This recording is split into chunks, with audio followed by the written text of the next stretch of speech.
मोक्षमार्गस्य नेतारं नेतारं कर्म भूभृतां ज्ञातारं विश्वतत्त्वानां वन्दे तद्गुणलब्धम्।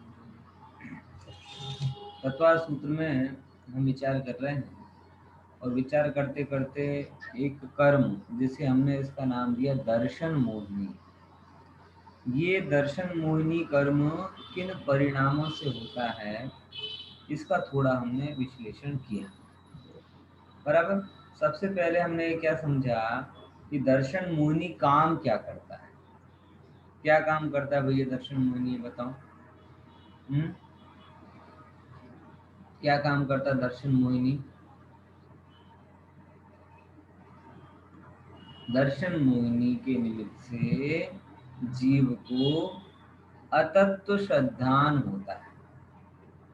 क्या होता है? अतत्व श्रद्धान। अतत्व श्रद्धान को ही हम मिथ्या दर्शन कहते हैं।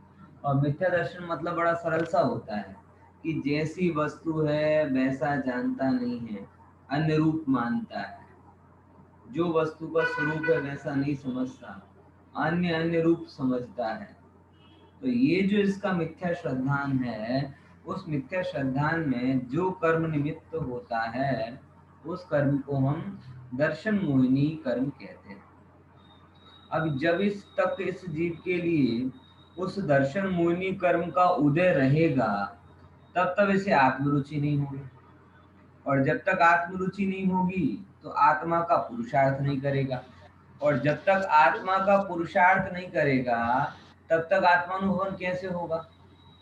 कोई संभावना है क्या कि आत्मरुचि और आत्म पुरुषार्थ के बिना आत्मानुभवन की कोई भी संभावना नहीं है। इसीलिए दर्शन मोहिनी कर्म सबसे खतरनाक, क्योंकि इसमें हमें जो जो कहते हैं ना, बीमारी की जो औषधि है ना, औषधि के प्रति ही अरुचि हो जाती है। आप समझ रहे हैं ना समस्या? औषध के प्रति अरुचि होना ये आरोग्य का और आरोग्य की निशानी है कि रोग की निशानी है? फिर से क्या बोला? औषध के प्रति अरुचि होना ये आरोग्य की निशानी है कि रोग की निशानी है? उसका परिणाम बिल्कुल वैसे ही है ना कि जैसे अभी कोरोना के अगेंस्ट में सब जगह वैक्सीन बन रही है, बराबर ना? और किसी को वैक्सीन के प्रति अरुचि हो जाए, ऐसे बहुत सारे लोग। अब जिसको वैक्सीन के प्रति अरुचि हो उसका रोग दूर होगा कि नहीं होगा? मतलब वैक्सीन के प्रति अरुचि होना मतलब रोग को निरंतर आमंत्रित करना है। ऐसे ही दर्शन मोहिनी का तीव्र होना मतलब दुख को इनवाइट करना है। इसीलिए वो दर्शन मोहिनी तीव्र कब होता है? तो जिन जिन कारणों से दर्शन मोहिनी तीव्र होता है हमें उन कारणों को समझना चाहिए। इसके लिए समझना चाहिए क्योंकि जब तक वो कारण हमारे अंदर में पड़े रहेंगे तब तक हमें दर्शन मोहिनी का उदय तीव्र रहेगा, और जब तक उदय तीव्र रहेगा तब तक आप दर्शन मोहिनी के अभाव के प्रयास ही नहीं करेंगे। देखो, इसको मैं हमेशा इस बात से कहता हूँ, बहुत प्रैक्टिकल बात है कि दो दो होते हैं व्यक्ति। एक होता है डिप्रेशन वाला व्यक्ति और एक पागल व्यक्ति। दो टाइप के व्यक्ति होते हैं ना। एक कौन सा होता है? डिप्रेशन वाला, और दूसरा होता है पागल। तो पागल और डिप्रेशन में क्या अंतर है? एक बड़ा जनरल, कोई बहुत साइकोलॉजिकल आंसर की अपेक्षा नहीं है आपसे, एक बेसिक आंसर आप देने की कोशिश करो कि डिप्रेशन और पागलपंती में क्या अंतर है फंडामेंटली।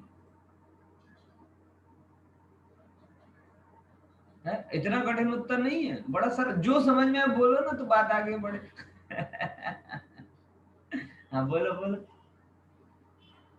એટલે ડિપ્રેશન માણસ પાગલ હોય ત્યારે કોઈ પણ રીતે વર્તે છે અને ડિપ્રેશનમાં એને એક અંદરનો ડર હોય છે, એના કારણે એ અનુકૂળતા પેલો આકુલતા અનુભવે છે.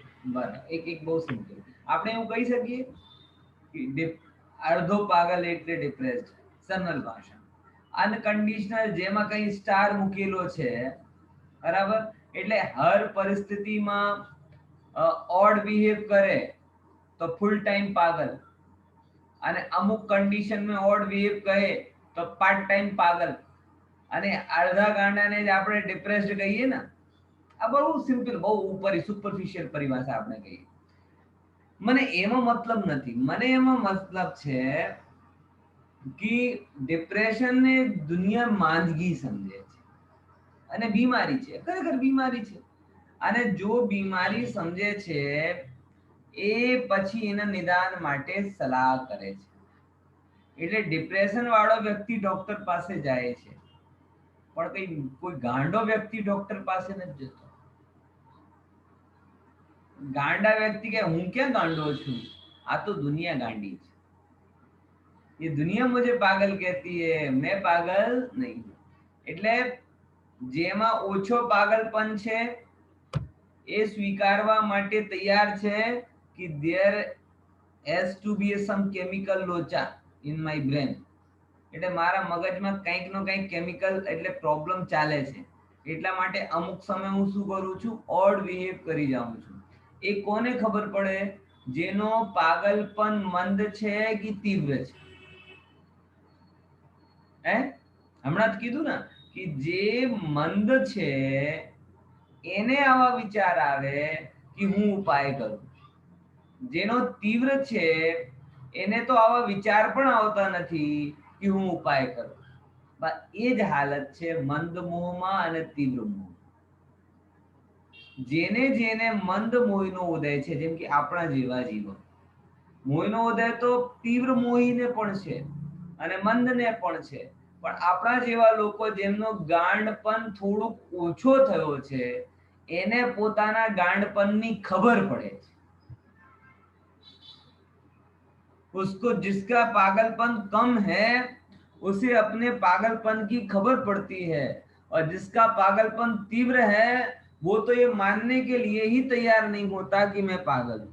बस तीव्र मोही है ना संसार में, आप किसी बहुत तीव्र मोही से, भोगी विलासी जीव से पूछ लोगे ना, શું ભાઈ કેમ છો, બોલે ના ના આપણે तो मजा जलसा, શું बात છે, આપણા તો આમ છે ને તેમ છે. यानी जो इतना बोले समझो तीव्र मोही जीव है. या तो पैसे में सुख मानकर बैठा है, या भोगों में सुख मानकर बैठा है, या किसी और वस्तु में सुख मानकर बैठा है. वो वास्तविक यथार्थ नहीं है. और उसका गांडपन इतना ज्यादा है, उसका पागलपन इतना ज्यादा है कि वो अपने आप को पागल मानने के लिए स्वीकार है. अपने आप को पागल मानने के लिए स्वीकार नहीं होना मतलब ये नहीं है कि आप पागल नहीं हो. इसका ये मतलब निकलता है कि आप इतने ज्यादा पागल हो कि अपने आप को पागल मान नहीं रहा. ऐसे ही संसार में रह के कोई अपने आप को दुखी नहीं माने, इसका यह कतई मतलब नहीं है कि आप दुखी नहीं हो. इसका मतलब ये है कि आप इतने ज्यादा मोही हो गए हो कि आपको दुख का भान ही नहीं है, सुख का भान ही नहीं है. दर्शन मोहिनी का तीव्र हृदय आपके लिए चल रहा है. बात समझ में आ रही कि नहीं आ रही? ये है. तो अगर आज हम जो बैठे हैं विचार कर रहे हैं, इसके पीछे निमित्त कारण क्या है? निमित्त कारण बोले पंडित जी आप, बोले मैं तो सबके लिए हूं, लेकिन सबका बैठते हैं, वही लोग बैठते हैं जिनका मोह मंद हुआ है. वही लोग सुनते हैं जो ये चाहते हैं कि मैं इस मोह का अभाव करूं. जिनका मोह तीव्र है उनको तो ये भाव भी नहीं होता कि मैं जिनवाणी को सुनूं, समझूं, स्वीकारूं, सुधरूं, सुधारूं. उन्हें तो लगता है मैं तो मस्त हूं, मुझे तो कोई कमी नहीं है. क्या करना है मंदिर में, क्या करना है धर्म, खाओ पियो मौज करो. तो दर्शन मोहिनी के तीव्र हृदय की सबसे बड़ी समस्या क्या होती? ज्ञानावरणी का तीव्र हृदय होता है ना, तो आपको पता चलता है कि नहीं मुझे ज्ञान नहीं है. लेकिन दर्शन मोहिनी का तीव्र तो होता है ना, तब जीव को पता नहीं चलता कि मुझे तीव्र हृदय. तब जीव को ये लगता है नहीं मैं तो बढ़िया हूं, दुनिया को प्रॉब्लम. यानी ये थोड़ी अलग टाइप की बीमारी है. फिर से समझ दृष्टांत, ज्ञानावर असाता का तीव्र उदय हो ना, पूरी दुनिया को पता चल जाता है कि नहीं पाप का उदय, नसीब, भले वो नसीब के नाम से बोले, भगवान की इच्छा के नाम पर बोले, असाता का उदय नाम से बोले, लेकिन उसे डाउट नहीं होता है इस बात पर कि मेरे पाप का उदय, उसे लगता है कि नहीं पाप का उदय है। ज्ञानावर्णी का तीव्र उदय, ज्ञान ने याद किया करा है, भूल जाते उसको ना, भैया मैं क्या करा, हमारा दिमाग थोड़ा कमजोर है, तुरंत पता चलता है।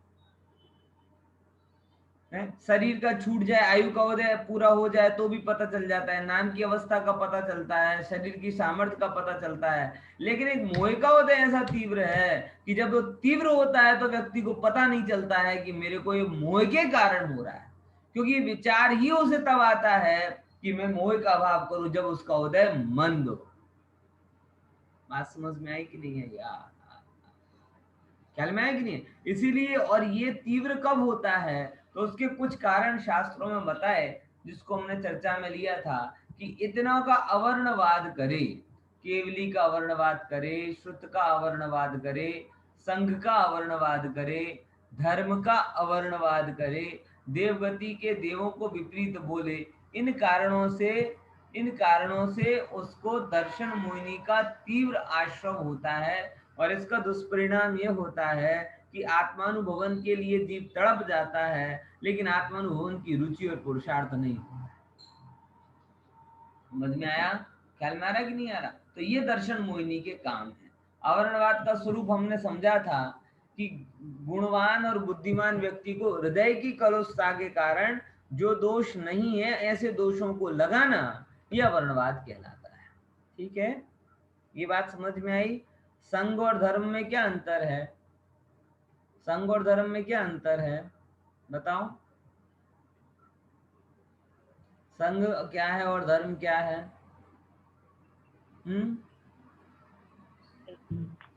रत्नत्रय से युक्त मुनियों का समूह है, उसको संघ कहते हैं। और अहिंसादी लक्षण वाला धर्म तो मतलब जो है धर्म कहते हैं। एक आध एग्जांपल बताओ ना संघ और धर्म के अवर्णवाद के, कि कब आप कहते हो तब आप धर्म का अवर्णवाद करते हो, कब क्या कहते हो जब आप संघ का अवर्णवाद करते हो? बोलो। બાહ્ય આચરણ અને બાહ્ય ભક્તિ માં ધર્મ માને તો એ ધર્મને અવર્ણવાદ કર્યો. બહુ સરસ. અને સંઘનું સંઘનો અવર્ણવાદ ક્યાં છે? એક તો સંઘનો અવર્ણવાદ સાધુ સંત ને રાગી, સાધુ સંત ને વગેરે રાગદ્વેષી કહીએ અને ન હોય અને એને રાગદ્વેષી કહીએ એમાં દોષ બતાવીએ તો એ સંઘનો અવર્ણવાદ કર્યો. આવી રીતે કોઈ ના ના ભૈયા પંચમ કાળમાં આવા સાધુ હોય છે, જેવા શ્રાવક હવે નથી એવા સાધુ નથી, આવા સ્વરૂપ કરનારા પણ સાધુ હોય છે, આવું બધું જે કે તો એ શું કરે છે? જો આવું બધું કે તો એ કરનારો સંઘનો અવર્ણવાદ કરે છે. ખબર પડે છે કે નહીં? સંઘનો અવર્ણવાદ કોણ કરે છે? આવું બધું કોઈ પણ વર્ણન કરે કે ભાઈ સાધુ આવા હોય તેવા હોય, એ બધા જીવો સંઘનો અવર્ણવાદ કરે છે. और दुष्परिणाम શું હોય છે कि એ લોકોને આત્મરુચि धीमे धीमे धीमे धीमे जती रहे છે. तीव्र हृदय आजकल यही हो रहा है ना, शिथिलाचार को सब लोग मूल स्वरूप कहने लगे. अब मूल स्वरूप कहने लगे तो क्या हुआ? पहले तो शिथिल हुए, अब वो शिथिल आचरण करते करते आप देखोगे धीरे धीरे उनकी आत्मरुचि भी गायब हो जाती है. फिर वो भूले जाते हैं कि हमने दीक्षा विक्षा गाय के लिए ली थी, बस रूटीन काम करने लगते हैं. हाँ बोलिए दिनेश भाई. दिनेश भाई, શ્રાવક નો અવર્ણવાદ થાય કે ના થાય? શ્રાવક નો અવર્ણવાદ પણ થાય. જેવો તો એ શ્રાવક શેમાં આવે? હોવો એ પણ એ જ માં આવે. જો સમજો સંઘમાં એક એંગલ થી સંઘનો થોડોક વિસ્તાર કરો તો ચતુર્વિધ સંઘ થઈ જાય. જેમ કે આ સમજો આપણને સરસ પ્રશ્ન છે, એના સાથે વિચાર કરવા જેવી વાત છે કે આપણે એમ વિચાર કર્યો કે ભાઈ સાધુનો અવર્ણવાદ કર્યો, એમ જ કોઈ એમ કહે કે ના ના હવે પંચમ કાળ છે, શ્રાવકો પણ આવા જ હોય, શ્રાવકો પહેલા જેવા નથી, અમને પણ પ્રેક્ટિકલ થવું પડે, નહીં તો વ્યાપારમાં થોડી અનીતિ કરવી પડે, ખાનપાનમાં છૂટછાટ રાખવી પડે, જો આવું નહીં કરીએ તો સોસાયટીમાં એડજસ્ટ નહીં થઈશું, ધંધામાં આગળ નહીં વધીશું.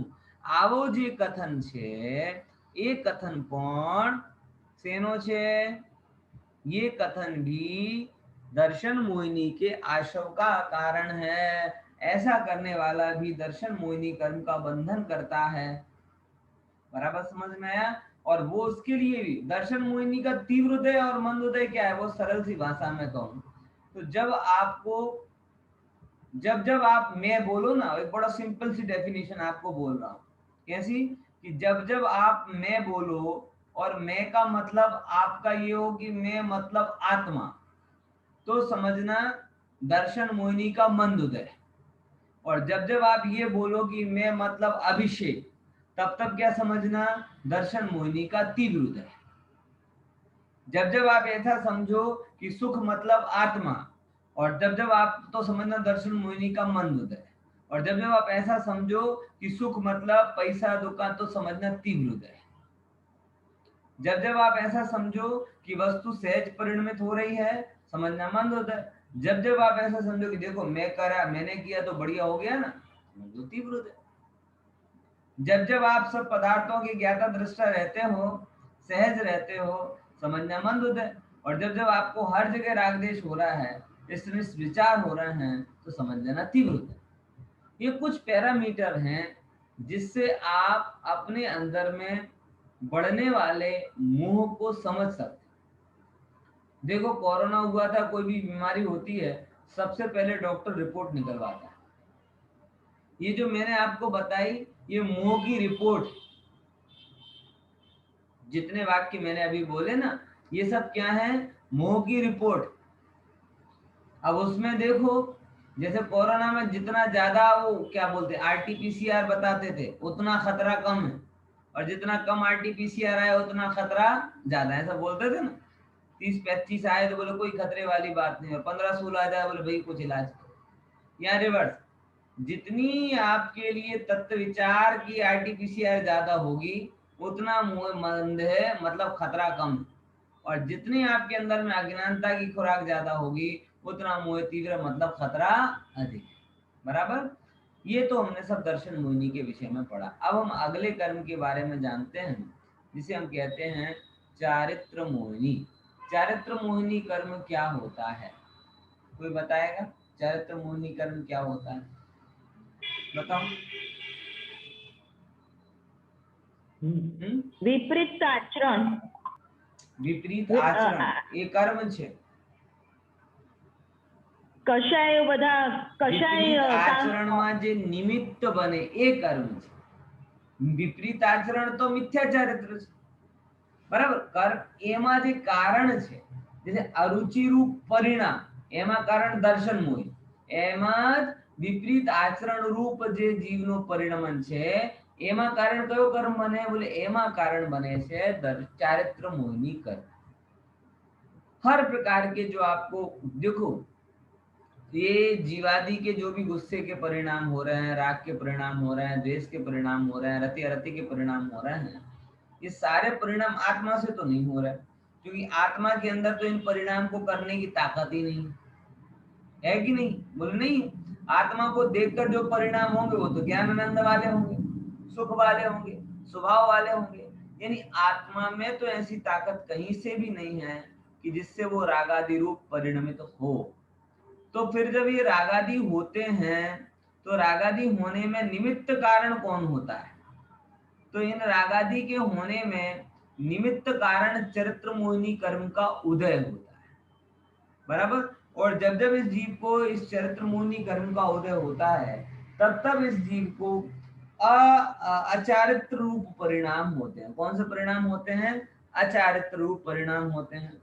और उन अचारित्र रूप परिणामों के फलस्वरूप जीव क्रोध, मान, माया, लोभ, राग, द्वेष, कोई भी विकार, मतलब आत्मा की स्थिरता के बाहर का कोई भी भाव हो, उनमें निमित्त कारण कौन बनता है? ये चारित्र मोहिनी कर्म का उदय निमित्त बनता है। ठीक है? अब आप समझ लेना। आप समझो, एक सरल सी बात मैं आपसे पूछूं कि आज आप यहाँ बैठकर जो जिनवाणी की बात क्यों सुन रहे हैं? बताओ खुशी बेन, क्यों सुन रहे हैं? सर ये ज्ञान थोड़ा सच्चा लगा और उसमें रुचि हुई इसलिए। एक तो रुचि हुई, बराबर, चलो आपको रुचि है, ठीक है, लेकिन अचानक ही आपको बहुत जोर का गुस्सा आ जाए, बराबर, अचानक ही कोई आपका कोई अपशब्द कह के चला जाए, अचानक ही कोई नीचे वाला सोसाइटी वाला एकदम आके जोर जोर से घबराने लगे कि तुमने मेरी गाड़ी के आगे गाड़ी पार्क कर दी, है ना, तुम्हें समझ में नहीं आती, तुम्हें सोसाइटी में रहने का तरीका नहीं है। अब ऐसी कुछ घटना बन जाएगी तो क्या होगा, स्वाध्याय में मन लगेगा?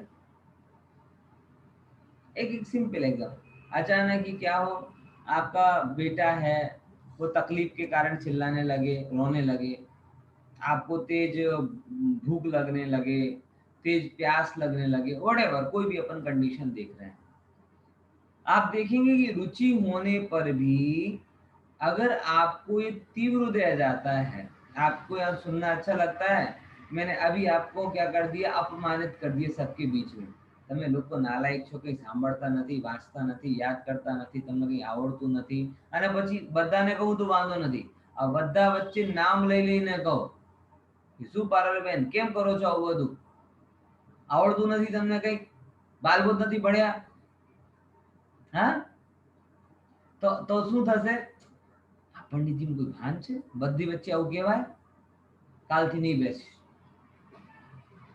मान भंग हुआ।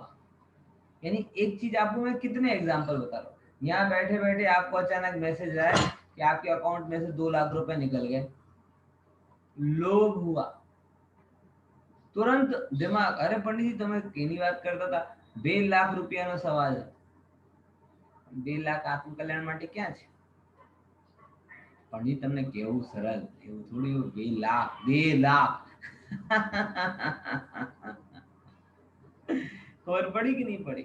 ઠીક છે ભાઈ, આપણે જે ભૂમિકા છીએ એ ભૂમિકામાં આપણે ભલે 2 લાખ વધારે લાગતા હોય, પણ વસ્તુસ્થિતિ બદલાતી નથી। જેમ કે આજે મારો છોકરો છે, હું એને રમકડાની દુકાન ઉપર લઈને જાઉં, એને રમકડાની દુકાન ઉપર લાવું તો એને રમકડા એમ લાગે કે જેમ કે શું કહેવાય, કરોડોની પ્રોપર્ટી છે, એને લાગે છે, એ સમયનું સત્ય છે।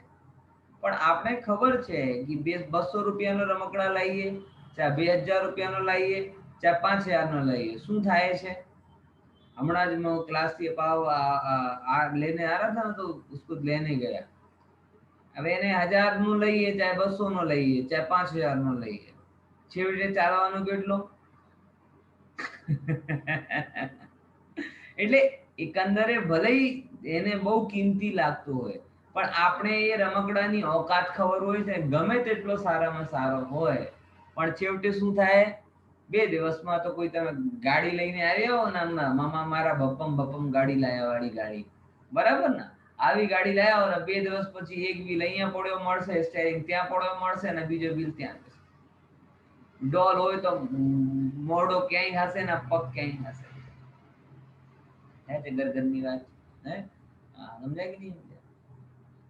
એટલે આ શું બતાવે, એ છોકરાને માટે એ બધું, અને એ જ સમય તમારા માટે કંઈ નહીં, એટલે એ છોકરાના પોઈન્ટ ઓફ વ્યૂ થી જો તમે વિચારવામાં આવે, કદાચ કોઈ છોકરા, નાનો છોકરો 2-5 વર્ષનું, શું કહેવાય કે એનાથી પૂછવામાં આવે કે ભાઈ તમે શું બનવા માંગો છો, તો ઘણી વખત તો એમ જ કે મને તો બીજું કંઈ નથી, રમકડાની દુકાન ખોલવી છે। શું ખોલવું છે? મને કંઈ જોતું નથી, મને બીજું કામ કરો, રમકડાની દુકાન ખોલવી છે, એના માટે અત્યારે સત્ય લાગે પણ આપણે ખબર છે ને કે ભાઈ એ રમકડાની દુકાનથી કે જીવન નહીં ચાલે, એવું જ છે, એ સમયનું સત્ય અને વાસ્તવિક છે। અત્યારે આપણે 2, 5, 10, 50 લાખ કેવા લાગે, નાના છોકરાની જેમ મહિમાશાળી લાગે, બરાબર, અને એટલા માટે એ જાય નહીં, રકાય, અટકે, એ બધું આપણે થાય, પણ એ જ સમયે જ્યારે જ્ઞાની એમ વિચાર કરે કે એને આ પર્યાય આટલા ટાઈમ સુધી 2, 5 લાખ 10 લાખ રૂપિયા ગમે છે, પણ ખરેખર એની एक्चुअल વેલ્યુ કંઈ નથી, એ 2, 5 દિવસ પછી તમારી પાસે રૂપિયા ક્યાં પડ્યા રહેશે, ક્યાં શું થશે, તમે વિચાર કરો, ખાટલા ઉપર તમે પડ્યા હો, ડોક્ટરે હાથ અંદર કરી દીધા કે અમે કંઈ કરી શકતા નથી, તો તમારા પૈસા શું કરવાના છે? એટલા માટે ભાઈ, તો જ્યારે મુદ્દા તો અહીંયાથી શરૂ થયો હતો કે અત્યારે આપણા માટે સ્થિરતા સાંભળીએ કેમ? કેમ કે આપણે બે કન્ડિશન છે. દર્શન મોહિનીના મંદતાને લીધે આત્માની રુચિ થઈ છે, અને ચરિત્ર મોહિનીની મંદતાને લીધે કોઈ પ્રકારની તીવ્ર કષાયરૂપ પરિણામ નથી. ફરી શું કીધું? કેમ સ્વાધ્યાય આપણે કરીએ છીએ? જો અત્યારે લોભનો તીવ્ર હૃદય હોત તો દુકાન ઉપર હોત. જો અત્યારે રાગનો તીવ્ર હૃદય હોત તો ટીવીમાં હોત. જો અત્યારે ક્રોધનો તીવ્ર હૃદય હોત તો ઝઘડતા હોત. જો અત્યારે બીજી કોઈ કષાયનો હૃદય હોત તો એ કામ કરતા હોત. આપણે બેઠીને વિચાર કેમ કરી રહ્યા છીએ? નિશ્ચિત રૂપથી આપણા અંદરમાં અત્યારે કષાયોની મંદતા છે કે તીવ્રતા? બોલો, મંદતા છે. તો આ સારું છે કે નહીં? સારું છે કે નહીં? અરે હા તો પાડો. વિચાર કરો, આ તમને મંદતા છે આ સિદ્ધ થાય છે ને, અને મંદતા છે માટે વિચાર કરો છો. તો આ મંદતા કેમ થઈ? કેમ કે આપણે ચરિત્ર મોહીનો આશ્રવ તો કર્યો જ હશે, પણ મંદ આશ્રવ કર્યો. બરાબર? ખ્યાલમાં આવે? સમજાય કે નહીં સમજાય? तेज ताव पण आवे ने मंद ताव पण आवे, दोनों ही ताव हैं, लेकिन दोनों ताव में अंतर क्या है कि जब ताव 3-4 डिग्री पहुंचता है तो सब काम बंद हो जाते हैं, और जब ताव 99 और 100 डिग्री रहता है तो ताव के साथ साथ भी काम चलता रहता है. ये सिंपल सी बात है ना कि 100-99 ताव हो तो ताव तो है साइंटिफिक भाषा में, लेकिन आप उस ताव के साथ में रोटी भी बना सकते हो, आप उस ताव के साथ ऑफिस भी जा सकते हो. लेकिन वही ताव अगर 3 और 4 पे पहुंच जाए तो सब काम अटक जाते. ऐसे ही मंद उदय भी उदय तो है ही, लेकिन मंद उदय के साथ में आप आत्माराधना कर सकते हो. लेकिन तीव्र उदय हो जाएगा तो आपकी आत्माराधना भी अटक जाएगी. हाँ बोलिए दिनेश भाई, बोलो. આ ઉદયને લીધે આપણને સાંભળવા મળે છે કે સાંભળવા મળે છે એટલે ઉદય છે? બેમાંથી કોણ સાચું? વાત તમારો પ્રશ્ન વ્યાજબી છે, પણ આમ વિચાર કરવાનું કે એ બંને ઉપાદાન કારણ અને નિમિત્ત કારણ, એ એંગલથી વિચારો તો તમને સ્પષ્ટ થઈ જશે. કથનની શૈલી હંમેશા નિમિત્તની હોય, પણ શ્રદ્ધાન હંમેશા ઉપાદાનનું રાખવું જોઈએ. ફરી શું કીધું? કથન છે ને, કથન મોટા ભાગની કથનની શૈલી કેવી હોય? નિમિત્ત પરક. અને અત્યારે તત્વાર સૂત્રમાં આપણે નિમિત્ત નૈમિત્તિક વ્યવસ્થા રૂપમાં સમજીએ છીએ. તત્વાર સૂત્રનો 6ઠ્ઠો અધ્યાય છે ને ખાસ, કે કયા કર્મનો ઉદયથી કયા પરિણામથી કેવા કર્મોનો આશ્રવ થાય, અને કેવા કર્મનો ઉદયથી કેવા પરિણામ થાય. આ ચેન આપણે સમજીએ છીએ. બરાબર? કેવા પરિણામોથી કેવા કર્મોનો આશ્રવ થાય, અને કેવા આશ્રવથી કયા પ્રકારના પરિણામ થાય. આ નિમિત્ત નૈમિત્તિક વ્યવસ્થા જ આપણે આ 6ઠ્ઠા અધ્યાયમાં સમજીએ છીએ.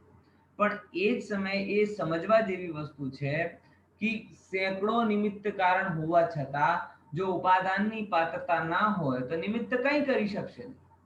तीव्र हृदयમાં પણ તમે પુરુષાર્થ પ્રબળ કરો તો તમે સાંભળવાની વિચારવાનો મન થઈ શકશે, અને મંદ હૃદયમાં પણ જો તમે પુરુષાર્થ ના કરો તો એ મંદ હૃદયમાં પણ કામ એમને નીકળી જશે. ઘણી વખત થાય છે કે નથી થતો? ઘણા લોકો એ ખરેખર બહુ મજાની વાત તમને કહું, મોટા ભાગે લોકો એમ કહે કે આજે મંદિર કેમ? અરે પંડિતજી બહુ મગજ ખરાબ હતો માટે મંદિર નથી આવ્યો. मैंने कहा अच्छा, मंदिर नहीं आया तो मगज ठीक हो गया? ना ना, वो थोड़ी हो. बोले मंदिर नहीं आया तो क्या किया? बोले दरवाजा बंद करके बैठ गया और सबसे गुस्सा किया ना, गालियां दी नहीं, तो इससे क्या हुआ? मैंने कहा ये तो मतलब तीव्र हृदय हो तो ज्यादा, मतलब ये लोग गजब नियम करते हैं. बोले पानी केम નથી? અરે પંડિતજી બહુ તરસ લાગી હતી માટે પાણી નથી પીધું. અરે મૂર્ખ, બહુ તરસ લાગી હતી તો વધારે પાણી પીવું હતું. જમ્યો કે? અરે બહુ ભૂખ લાગી હતી માટે જમ્યો. અરે કેવી વાતો કરે છે? બહુ ભૂખ લાગી તો જમવાનું ના હોય કે વધારે જમવાનું હોય?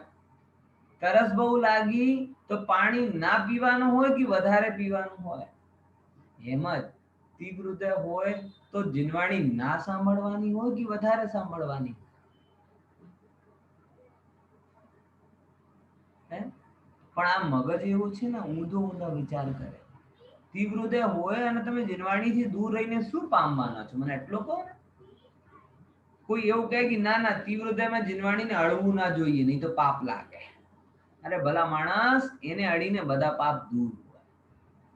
એટલે તમે ભલે ગુસ્સો ના કરો પણ અંદરમાં ખટર-પટર ચાલતી હોય ને ભલે બધું મન ના લાગે તોય સાંભળવાનું ટેવ તો રાખો. સાંભળશો તો ધીમે ધીમે ધીમે ધીમે ઉદય શું થતો જશે? મંદ થઈ જશે. અને સાંભળશો જ નહીં તો મંદ કેવી રીતે થશે? ખબર પડે છે ને ભાઈ? હા. એટલે મોયના ઉદયમાં બધા ઊંધા ચત્તા विचार વધારે उल्टे पुल्टे विचार ज्यादा है. सीधी सीधी बात समझ में नहीं आती. इसीलिए तीव्र हृदय में जिनवाणी सुननी पड़नी नहीं चाहिए. मतलब ये लाइसेंस नहीं समझ लेना कि पंडित जी आपने बोला था कि मंद उदय हो तो ही जिनवाणी पढ़ेंगे है. अभी मंद उदय है नहीं इसलिए हम कैसे जिनवाणी पढ़े. किसी भी अवस्था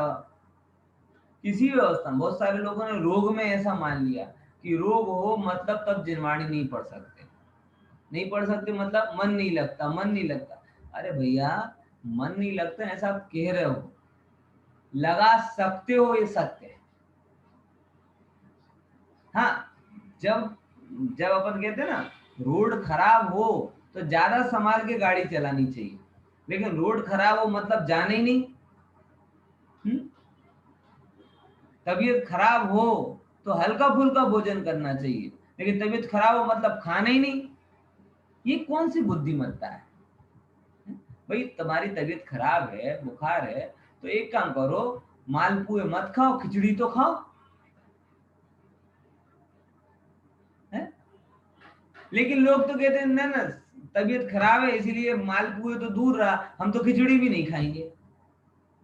अरे खिचड़ी नहीं खाएगा तो रोग से लड़ने की ताकत कहां से आएगी? कहने का मतलब समझ गए ना? खिचड़ी कौन सी है?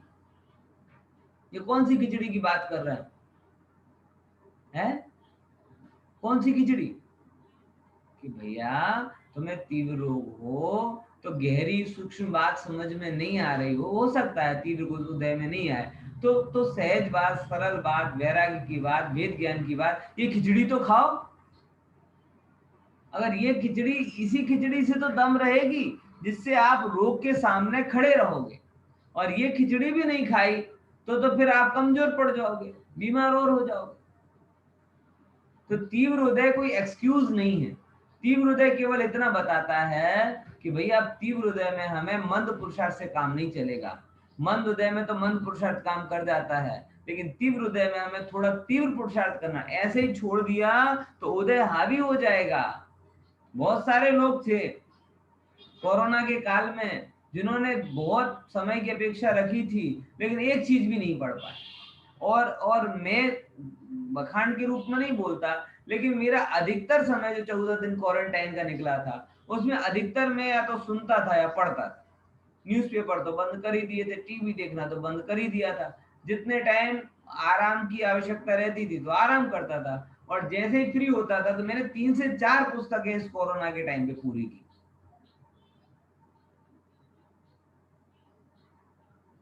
समझना है कि नहीं आया?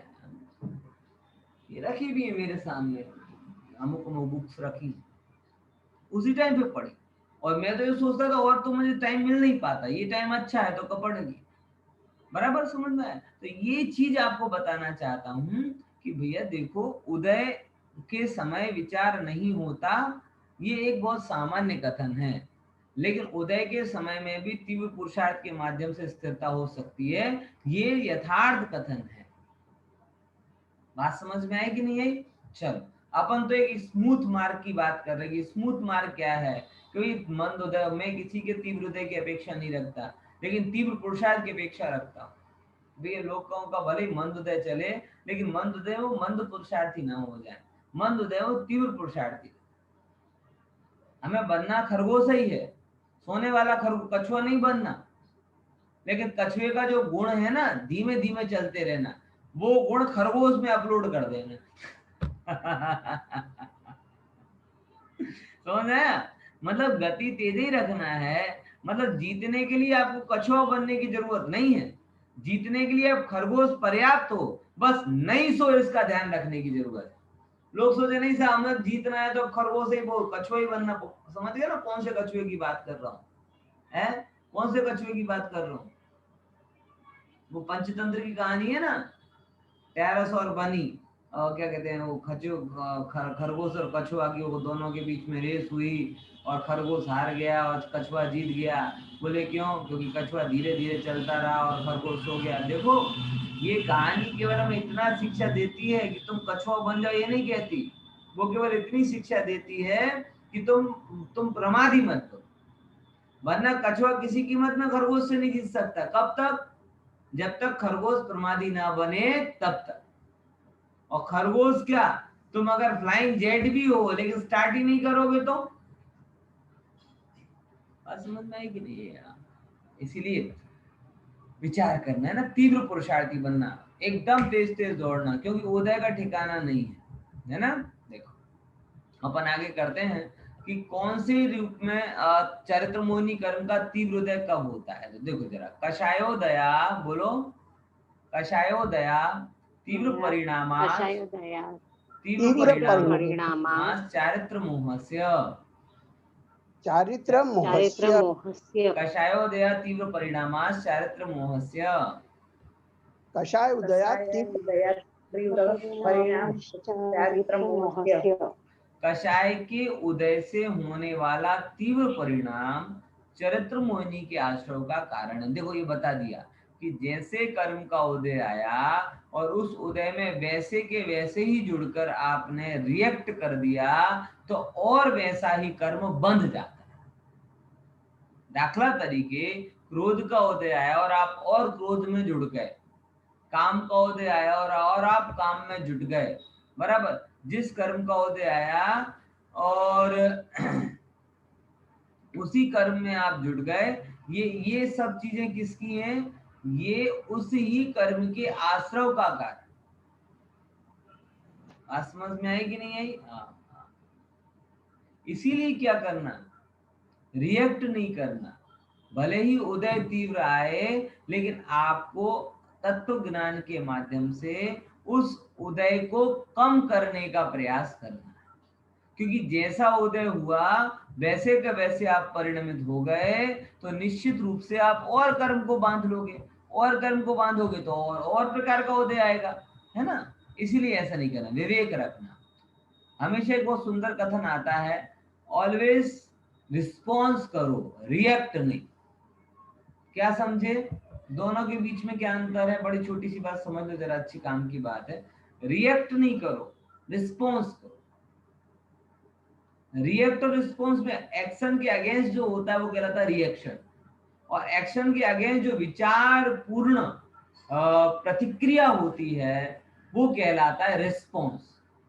किसी ने कषाय की तीव्र उदय की परिस्थितियां बनी, कोई गाली दे रहा है, मान की परिस्थितियां बनी, कोई बखान कर रहा है, आपका रिएक्शन कैसा होगा?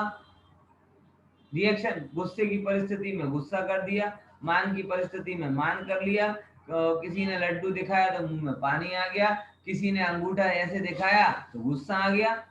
ये रिएक्शन। रिस्पॉन्स करो, विचार करो।